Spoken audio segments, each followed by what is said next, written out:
জেলা বিজেপির general secretary সম্মানীয় বিরাজ ঘোষ অজিত রায় মহাশয়, তৎসঙ্গে কোচবিহার জেলা বিজেপির জেনারেল সেক্রেটারি সম্মানীয় বিরাজ ঘোষ অজিত রায় মহাশয়, তৎসঙ্গে কোচবিহার জেলা বিজেপির কোচবিহার রাসমেলায় উদ্বোধন হলো বিজেপি টিচার সেল পরিচালিত পুস্তক বিপণীর।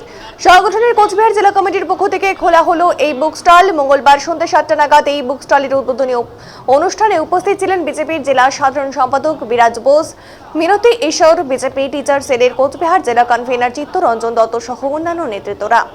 এদিন এই প্রসঙ্গে বিজেপি টিচার সেলের কোচবিহার জেলা কনভেনার চিত্তরঞ্জন দত্ত জানান, প্রতিবারের ন্যায় এবারও দেশাত্মবোধক কিছু পুস্তক নিয়ে তাদের এই রাসমেলায় বুক স্টল খোলা হলো। এখানে বুক স্টলের পাশাপাশি বিজেপি সদস্য গ্রহণ অভিযান চলবে।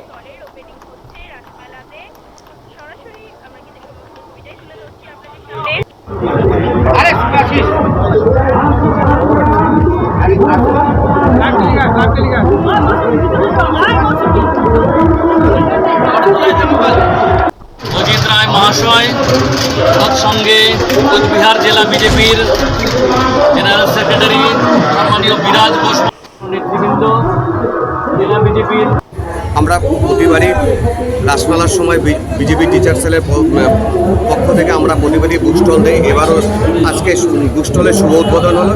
এই শুভ উদ্বোধনের দিনে আমরা এখানে বিভিন্ন জাতীয়তাদের বই নিয়ে এসেছি। আমাদের এখানে খুব কম দামে পাওয়া যাচ্ছে। এই বইগুলো আমরা জনগণের মধ্যে খুব অল্প দামে বিক্রি করব এবং সেই সাথে সাথে বিজেপির যে সদস্যতা অভিযান, সেই অভিযানও প্রক্রিয়া এখানে চলবে। জনগণের মধ্যে বিজেপির ভাবধারা, জাতীয়তাবাদের আদর্শ, এই উদ্দেশ্যেই আমাদের এই বইমেলায় আমরা অনেক গ্রামের অনেক আমাদের লোকজন এখানে আসেন এবং তারা আমাদের বই কেনেন এবং আমরা চাই আরও বেশি সংখ্যক গ্রামে পৌঁছাতে।